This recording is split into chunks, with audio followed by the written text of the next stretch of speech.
offer to those people, because they are a large amount of people. You can't do that outside your policy environment. And your policy environment, the first thing you look at, what is the budget? The government is still an enabler. Where do they spend money? 2016 estimate, only 15% went on capital expenditure, and that is what we stimulate growth. That's what we reduce the cost of doing business. The 2017 budget estimate is for 30%. But more especially, government is also a very large borrower now, and is borrowing significantly from the domestic market, and it has an impact. When government is a large borrower in the domestic market, it crowds out what? The private sector. So if you're asking yourself, if government is a large borrower, where will the private sector, how will you get access to loans? And what it also does, so that people can continue financing government, it has kept interest rates what? A bit what? Higher than would have expected. So you are operating in an environment where government itself is a major player, and its activities has an impact on your ability to what? Compete. But we have no problem with borrowing by government if it is going towards what? Capital expenditure, so that overall the cost of doing business does come down. We have a Nigerian Economic Recovery Growth Plan. Good plan. I've been around for some time. There's no government that has come up with plans that we've not said they are good. Our biggest challenge has always been about what? Implementation. Implementation. Sometimes I wish oil will stay below $30, even come to $5. Because what I find very interesting is under the era of low oil prices, things seem to be happening. And I made that point about your particular roadmap. How do you assess whether things are working? I think the introduction here said I'm chairman of a school. My school is about 240 kilometers north of Lagos in Osun State. So therefore I have to travel there quite often. I'm also from there, so I have to go home quite often. What is my signpost? I ask myself, how long does it take me to get from Lagos to my place? Historically, it was a 3-hour drive, 240 kilometers. So if you're averaging 80 to 100 kilometers per hour, it should be what? About 3 hours, I should be there. Up till last year, it became an average minimum of about 4 hours to any other thing, because we all spent the night on Lagos-Ibadan Expressway. Now, how do you operate in an environment where you cannot move around? How do you operate in an environment, even if I set up a factory, I cannot get to see my factory, I cannot get there? So what are my signposts? How long is it taking me to undertake this journey? All of a sudden, when people were telling me Nigeria was in recession and things were not happening last year, my average time started doing what? Started what? Coming down. Is it that the recession removed travelers from the road? It is possible. But all of a sudden, I saw the road being fixed. Lagos-Ibadan Expressway being fixed. Quietly. When I first told people, all of a sudden you can get to Ibadan 1.5 hours, people still have goose pimples about the fact that no, going to Ibadan is about a 4 or 5 hour journey. But it has averagely done what? It has averagely what? Come down. What are the signposts on the road apart from that? The madness of what? Of Nigerians and their driving habits.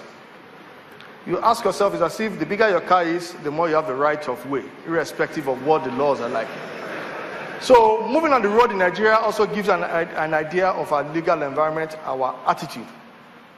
It's also on that road that you also see the average Nigerian and the big man.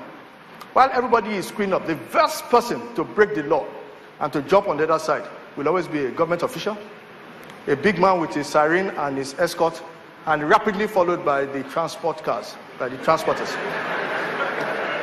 So when I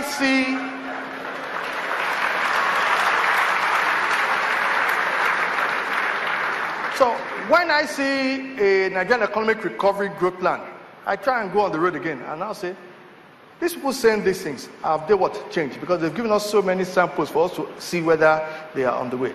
But in theory, it's fantastic. It's restoring growth. It's to build a competitive economy. Therefore, we must have diversification. We must invest in our people. Therefore, it's about education. We must have cheap food security.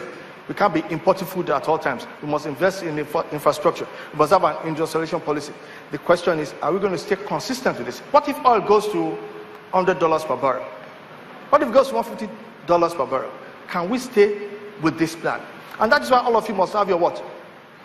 Your plan. All of you must have your samples so you can start shouting. Even if you are personally doing well, you should be asking, look, from these samples that I'm seeing, are things actually making progress? Like I said, I'm looking forward to when I make this journey in about 2.5 hours, because that is what it really should be. And when it gets there, I'll tell people we're on our way. The other samples I tell people is when I land at the airport in Lagos, I'm still at a loss as to why it's only in Nigeria that I land and you get to the first desk. One person looks at your passport, gives it back to you, and you give it to another person who looks at the same passport. And you are there just asking yourself, what is going on? I'm still asking myself that you go to Ghana, less than an hour's flight from here, and there's simple what? Biometric. Somebody looks at your passport and that same person waves you through. In some other environments you go there, it is the airline check-in desk that actually checks your passport, make sure you are free to travel, and you go straight through.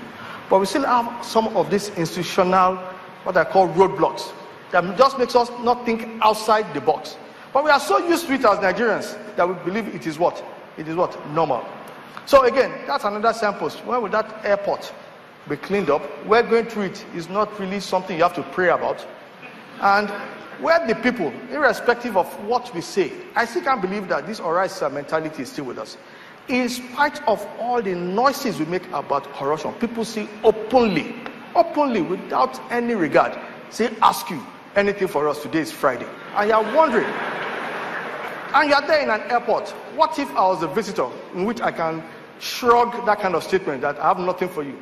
For a first-time visitor to Nigeria, and somebody is asking him anything for you, today is Friday, and the guy is an official, it's in a uniform, he's holding your luggage, and he's really holding on to it, and he's asking until you insist. You see, those are some of the road signs. So the jury is still out. We'll have further comments on that. So where are the opportunities? Where are the opportunities for me to run through? Certainly there are growth areas. The biggest one will always be your construction. You must always look at agri, your arts and entertainment, technical services, and naturally you must look at real estate. On the construction side, clearly we hear about the contracts. But the key thing I watch out for is to ask myself, are we sure Nigerians will take advantage of some of these opportunities in which government spending is making an impact? Some of the contracts that we are awarding, most of them appear to be what? Foreign entities. I sincerely hope, I'm not part and parcel of it, somebody's embedding in there. Are you sure Nigerian jobs are being created? Are we sure there is technology transfer? Are we ensuring that as you give somebody a contract, it's not importing manpower from other climates? Are we sure we are watching out for those kind of things? Well, that is what is particularly key in that. Then there must be linkages to the wider economy. On the agricultural side, you ask yourself, if agri is to be transformed, how do we ensure that the farmers have access to the title of their land? If you have no title, you cannot get on that ladder of empowerment. The opportunities are there. There's food shortage, high food bills. Again, you must ask yourself, what do you do about registration of title? Every state sees the need that they have to bill you for your title as a means of making money. So the question you have to ask yourself is, can you cut you that? Why don't you make almost free of charge to the farmer? Because what happens is that if a guy comes for title and he has title, guess what you have? You have statistics. You have the name, you have the owner, and all of a sudden, if he has title, and to that title are also conditions, how much he must pay every year's rent, you can do what? Taxation also turns up. The way I see it, when I look at farmland and access, nobody is disputing with the farmer ownership of the land. Nobody is disputing with him. So to him, he's been farming the land. And since somebody is disputing ownership with him, he cannot understand why he has to go to a state capital to go and pay a large sum of money for somebody to tell him what he knows. But we know that without that title, he cannot have access to the financial sector. Arts and entertainment is growing. It's one sector I tell people that, please, let them don't go and ask government. Because it was a sector that grew on the back of government non-interference. And I hope that industry does not get the Nigerian attitude that anything you now want to start running to Abuja. Abuja has left you alone. You've grown. You're the second largest employer in the land. Please don't go back to Abuja and be asking them for what? For something. It is very key. What you should be asking for is, how do we ensure, do you get it, that your talent, issue of patent laws are in place, issue of copyright laws are in place. That's what you should be fighting for. That intellectual property is respected.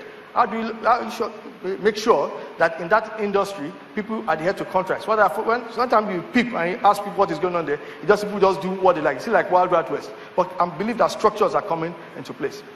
The other issue will always be the support services. We always think the accountants.